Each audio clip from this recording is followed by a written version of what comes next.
Bonjour mes chers élèves.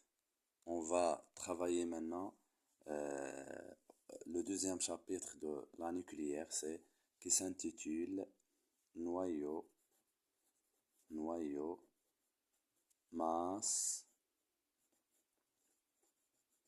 énergie. On commence toujours par la relation d'Einstein qui dit que quoi s'il vous plaît? E égale à m fois c au carré. C'est-à-dire quoi? Chaque système de masse M au repos emmagasine ou bien stocke une énergie de masse qui E. Son expression c'est E égale à m fois c au carré. Bien sûr, cette relation, je dois savoir les unités. La masse en système international, elle est en kilogrammes, alors que C, il est en Ceci, c'est la célérité de la lumière dans le vide. C'est minuscule, c'est 3 fois 10 à la puissance 8 mètres seconde moins. Et bien sûr, E, il est en joule. G majuscule. Donc, comme résultat, le joule, J, égale à quoi? C'est kilogramme fois C au carré, c'est-à-dire M carré, mètre carré, fois seconde moins 2. Donc la dimension de joule, J, égale à quoi? Kilogramme, c'est une masse. Le mètre, c'est une longueur au carré. Et seconde, c'est un temps. Moins 2. Voilà la dimension du joule. C'est nécessaire. Donc bien sûr, à partir de cette relation, on peut déduire que la variation de la masse par delta M implique la variation de E par delta E, de telle façon à ce que delta E égale à delta M fois C au carré. On peut avoir une variation de delta E qui est positive. Donc ici, le système, il va recevoir de l'énergie. Et si delta E est négative, donc le système libère ou bien cède de l'énergie au milieu extérieur. Alors, on va voir, bien sûr, deux unités pour raison de simplification. Deux unités. L'unité de masse atomique qui est U, notée U, de telle façon à ce que 1 U égale à 1,67 fois 10 moins 27 kg. Ça, c'est pour raison de simplifier toute cette écriture seulement chiffre 1. Est-ce que c'est clair? Alors, bien sûr, ça c'est, donc, dorénavant, on peut avoir la masse, bien sûr, dans cette partie nucléaire, exprimée que ce soit en kilogrammes ou bien en unité de masse atomique qui est U. Bien sûr, l'énergie, on vient de dire qu'il est en joules, mais maintenant, on va on va donner autre unité de l'énergie, c'est l'électronvolt, EV majuscule. De telle façon à ce que 1 électronvolt égale à 1,6 fois 10 moins 19, pardon, 10 moins 19 joules. C'est pas coulomb, c'est E, la charge élémentaire qui est en coulomb. Voilà, bien sûr, on s'intéresse à quoi? Au multiple de l'EV, l'électronvolt, c'est keV, kilo-électronvolt, 1 kilo-électronvolt, c'est 1,6 fois 10 moins 19 fois, bien sûr, kilo, c'est 10 à la puissance 3 joules. Donc, il va être égal à quoi?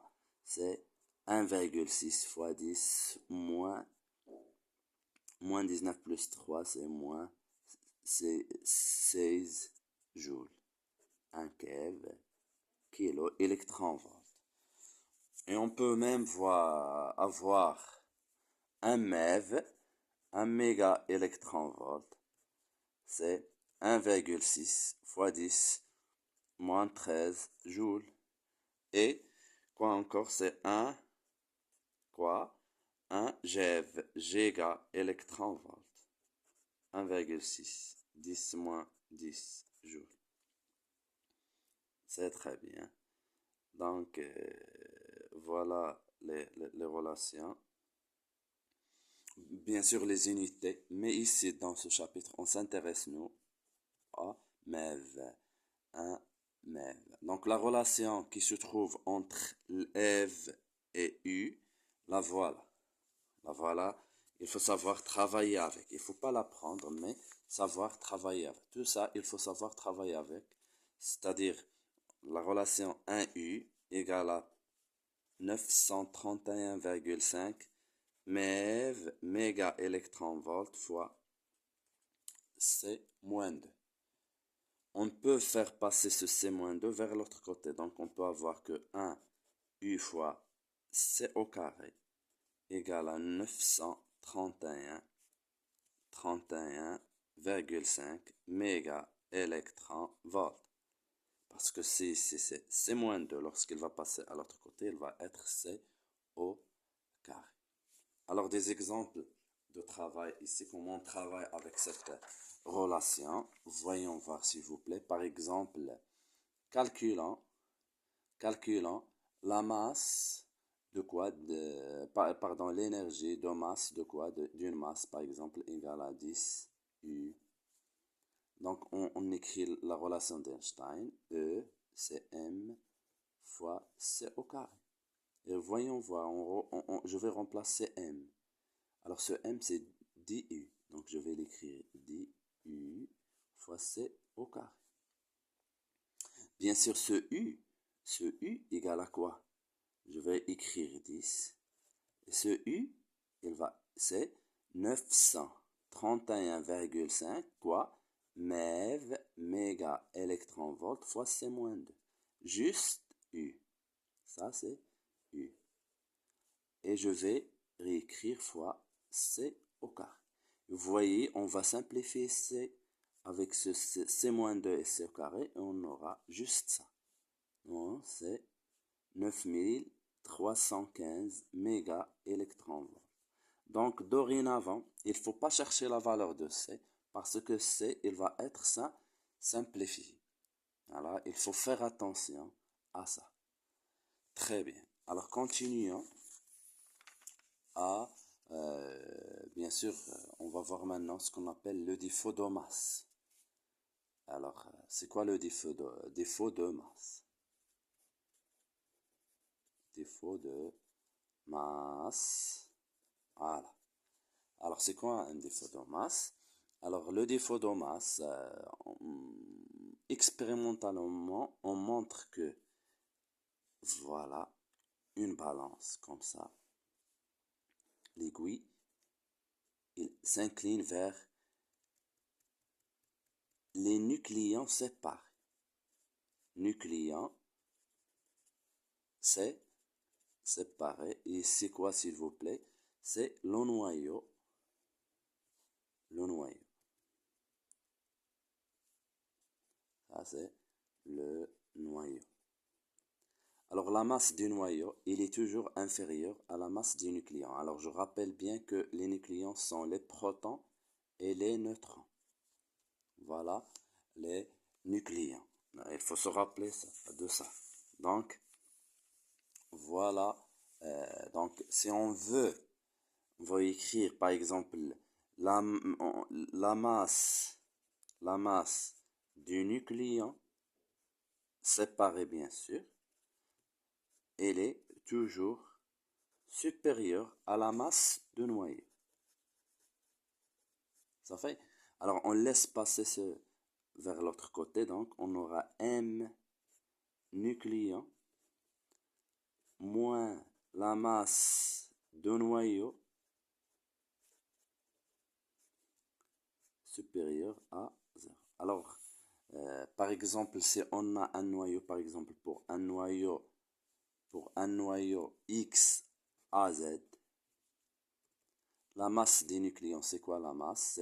C'est Z fois la masse d'un proton plus le nombre de neutrons qui est égal à moins Z, C'est bon?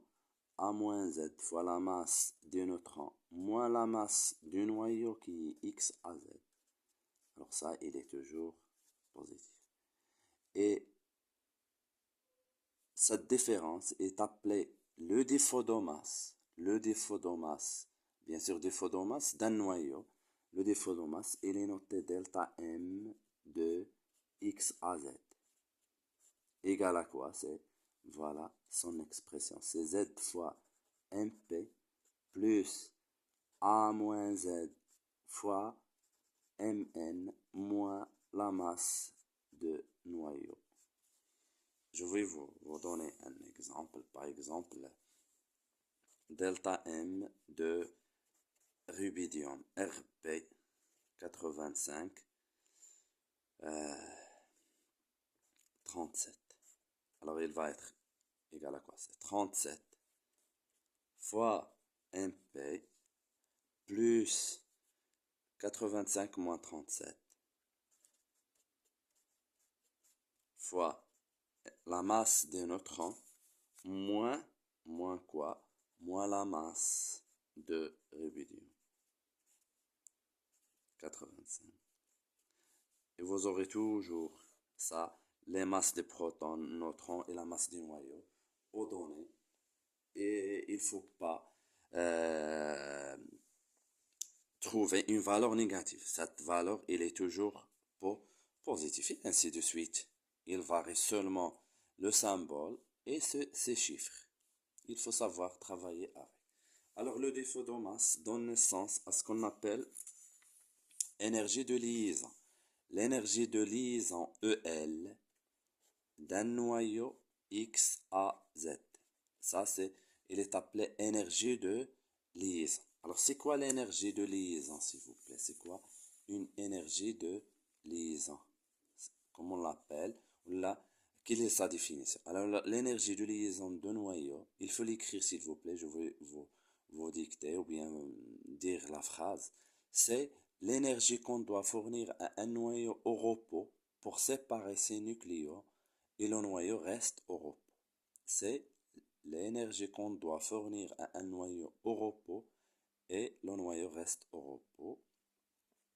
Bien sûr, pour séparer ces nucléons. Alors, cette relation, bien, il est noté EL d'un noyau égale le défaut de masse du noyau X à Z fois quoi? Fois C au carré. Et ce défaut de masse, c'est bien sûr quoi? C'est Z fois MP plus A moins Z fois Mn moins la masse du noyau X à Z. Le tout fois C au carré. Bien sûr, ce EL, il faut en faire attention. Il est toujours positif. On ne peut pas avoir une valeur de EL. C'est une énergie qu'on doit fournir. Donc, il est toujours positif. Un exemple EL. Par exemple, de CL 35, 17. Alors, égal à quoi? C'est 17 fois MP plus 35 moins 17 fois Mn moins la masse du noyau Cl. Oui. Masse du noyau, c'est quoi? Cl 35, 17. Le tout fois quoi, s'il vous plaît? Fois C au carré. Il ne faut pas chercher C au carré parce qu'il va être éliminé, comme on vient de voir. Je remplace, je fais la calculatrice et je calcule. Très bien. Donc, on a autre grandeur qui est liée à l'énergie de liaison. Elle est appelée quoi? C'est l'énergie de liaison par nucléon. Alors, je rappelle, s'il vous plaît, que cette énergie, l'énergie de liaison, EL, l'énergie de liaison, il est en joule ou bien en MeV. L'unité en joule ou bien en MeV. Et il faut savoir seulement les unités, mais les conversions, vous les aurez dans les données. Donc, l'énergie de liaison par nucléon, il est noté grand E, il est noté comme ça, E d'un noyau X à Z égale à quoi? C'est le quotient, c'est EL de ce noyau. L'énergie de liaison de ce noyau divisé par le nombre de nucléons. Le nombre de nucléons, idem, il est toujours positif. Il est exprimé quoi? Pas en joules par nucléon, en joules par nucléon, ou bien méga-électronvolts par nucléon. Voilà les unités. Alors, à quoi sert cette énergie? Je rappelle, énergie de liaison par nucléon égale l'énergie de liaison de noyau divisé par le nombre de nucléons. Elle sert à comparer la stabilité. Si on a par exemple E d'un noyau X1 est supérieur à E d'un noyau X2, qu'est-ce qu'on va déduire? On déduit que X1 est plus stable que X2. Voilà l'utilisation de ce, à quoi nous aide l'énergie de liaison par nucléon. Alors je vous demande s'il vous plaît de bien utiliser la calculatrice. La calculatrice, cette partie elle est simple. Utilisez la calculatrice. Je vais vous faire une certaine vidéo sur l'utilisation de la calculatrice. Donc à la partie 2 de ce chapitre.